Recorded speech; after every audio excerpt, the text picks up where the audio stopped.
They were supposed to redefine media for a new generation. A punk magazine turned digital empire. Once valued at a staggering $5.7 billion, Vice was the future of news, culture, and everything in between. But in 2023, that empire collapsed, quietly. This is the story of how Vice, the loudest voice in new media, died a silent death. Before we dive into the full story, drop a comment below. Where are you watching from? And what do you know about the rise and fall of Vice? Let's see who's got the inside scoop. And if stories like this interest you, make sure to hit that subscribe button and turn on notifications so you never miss a deep dive. In 1994, three friends in Montreal, Shane Smith, Soroush Alvi, and Gavin McInnes, created a free punk zine called Voice of Montreal. It was raw, gritty, and unapologetically rebellious. The magazine was soon renamed Vice, and its goal was to capture the youth counterculture that mainstream media ignored. Vice covered everything, from underground music scenes to drugs and taboo topics, all in a gonzo, in-your-face style that attracted misfits and millennials alike. By 1999, the founders had moved to New York City, setting up shop in Williamsburg, Brooklyn, which was then the epicenter of hipster cool. And it was here that Vice began evolving into something far bigger. They embraced the internet early. Vice went digital, experimented with video, and tapped into the hunger of a younger generation for unfiltered, authentic stories. By the early 2010s, Vice was no longer just a magazine. It was a multimedia powerhouse. Their video content exploded in popularity. Documentaries from North Korea, war zones, and fringe cultures made headlines. And with the launch of Vice News in 2014, the company positioned itself as a serious player in journalism. The audience? Young, digital-first, and massive. That's when the big investors came knocking. In 2011, ad giant WPP made a major investment. In 2013, Rupert Murdoch's 21st Century Fox paid $70 million for a 5% stake, valuing the company at $1.4 billion. A year later, Disney's A&E networks and TCV each poured in $250 million, and Vice was suddenly valued at $2.5 billion. By 2015, Disney invested another $200 million. The hype was real. Vice was everywhere, and the world believed it. Then came the peak. In 2017, private equity firm TPG injected $450 million, valuing Vice at an astonishing $5.7 billion. Shane Smith proclaimed Vice would become the next CNN, ESPN, and MTV combined.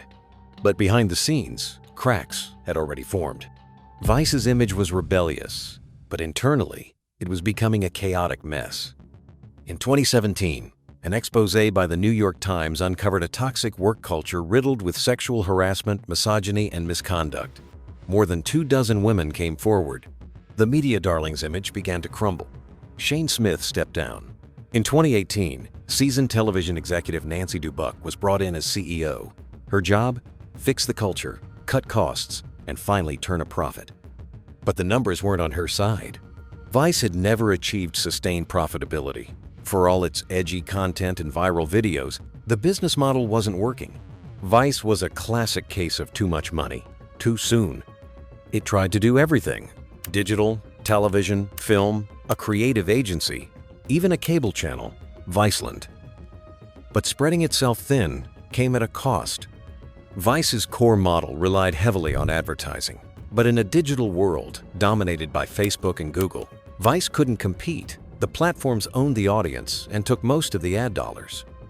In 2018, Disney wrote down $157 million of its investment. By 2019, they wrote off the entire $400 plus million stake. That same year, Vice laid off 10% of its staff and raised $250 million in debt just to stay afloat. The empire was bleeding. Still, Vice kept expanding.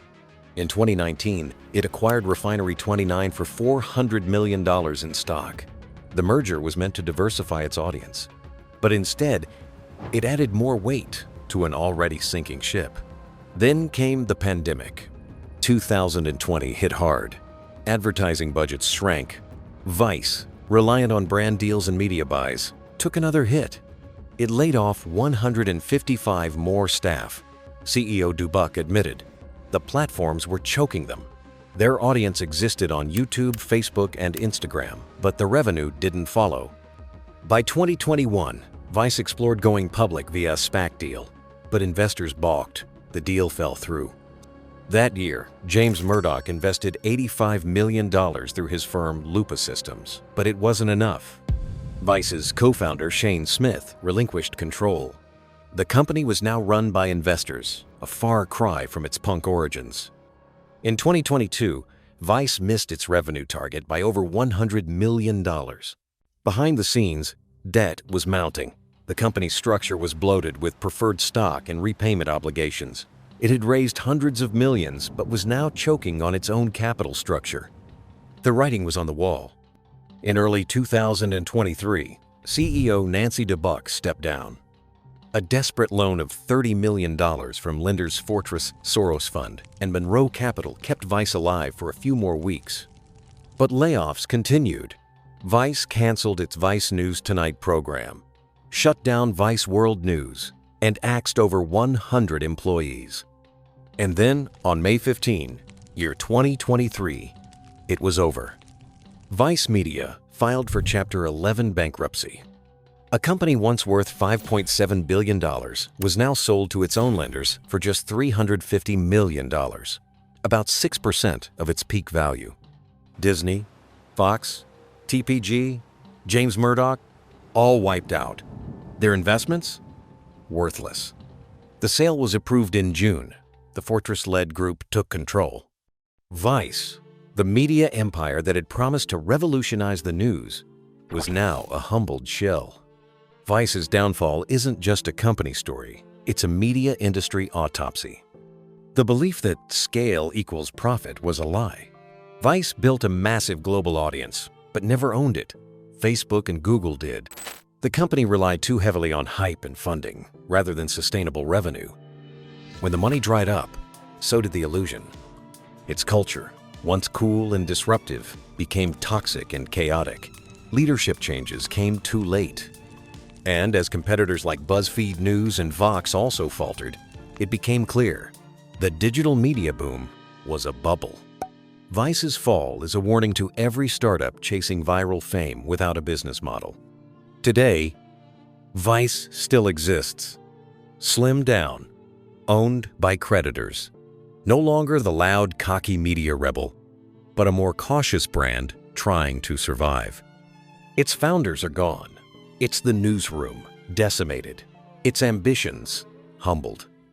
But the lessons linger.